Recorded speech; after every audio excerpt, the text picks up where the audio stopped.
सुशांत 24 साल का दिखने में डिसेंट और स्मार्ट लड़का था। अंकिता को उसने पहली बार एक शॉपिंग मॉल में देखा था। अंकिता देखने में किसी परी जैसी थी। सुशांत को अंकिता को देखते ही पहली नज़र का प्यार हो गया। उस दिन सुशांत अंकिता को देखकर ऐसे मदहोश हुआ कि ना उसे अंकिता से मिलने की सूझी, ना ही उसने सोचा कि उसका नाम या नंबर पता किया जाए। बस वही मूर्ति की तरह खड़ा होकर उसे देखता रहा। अंकिता थोड़ी देर बाद वहां से चली गई। अंकिता के चले जाने के बाद सुशांत का सुख चैन सब चला गया। सुशांत को लगने लगा अगर वह अंकिता को फिर से नहीं मिलता है तो शायद उसकी जान निकल जाएगी। यह एहसास जितना दुखदाई था उतना ही अनोखा था। कहीं ना कहीं उसे ये सब अच्छा लग रहा था। शायद यह प्यार था, सच्चा प्यार को ढूंढने का और कोई जरिया था नहीं। इसलिए सुशांत अब हर दिन उसी मॉल में जाकर इंतजार करने लगा कि किसी दिन अंकिता वापस वहां आएगी तो वह उससे मिल पाएगा। पूरे 2 हफ्तों तक वह लगातार उस मॉल में जाता और पूरा दिन वहां पर अंकिता का इंतजार करता और हर आने जाने वाले लोगों पर नजर रखता।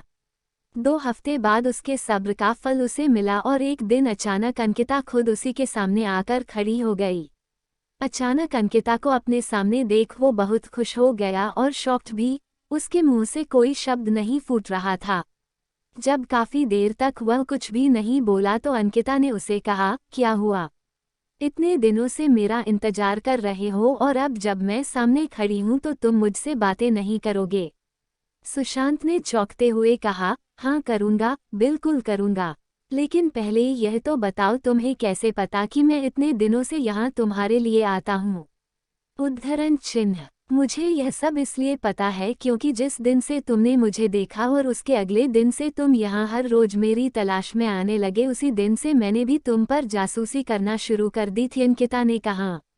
सुशांत के मन में एक और सवाल कौंधा। उसने पूछा, अच्छा यह तो समझ में आया कि तुमने मुझ पर बरोबर जासूसी की है, लेकिन फिर भी यह क्लियर नहीं हुआ कि तुम्हें कैसे पता चला कि मैं तुम्हारी तलाश में यहाँ पर आता था। और एक सवाल कि जब तुम्हें यह पता चल गया कि मैं तुम्हारे लिए यहाँ आता हूँ, तुम्हें अजीब नहीं लगा या मुझ पर गुस्सा नहीं आया?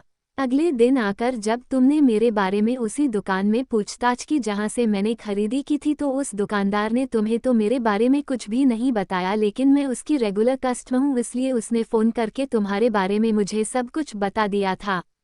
मुझे अजीब लगा था कि कोई क्यों मेरे बारे में छानबीन कर रहा है, इसलिए मैंने उसी दिन से यहाँ पर आकर तुम पर जासूसी करना शुरू कर दिया और दूर से ही तुम पर नज़र रखने लगी, अंकिता ने कहा। अंकिता आगे बोली, उस दिन सिर्फ तुम्हें ही मैं पहली नज़र में पसंद नहीं आई थी, मैंने भी तुम्हें मॉल में देखा था और मुझे भी तुम अच्छे लगे थे। इसलिए जब मैं तुम पर नज़र रखने लगी तब मेरे मन में तुम्हारे बारे में और ज़्यादा जानने की मंशा जागी, इसलिए मैं उसी दिन तुमसे बात करने के लिए नहीं आई और इन 2 हफ्तों में मैंने तुम्हारे बारे में काफ़ी कुछ जाना।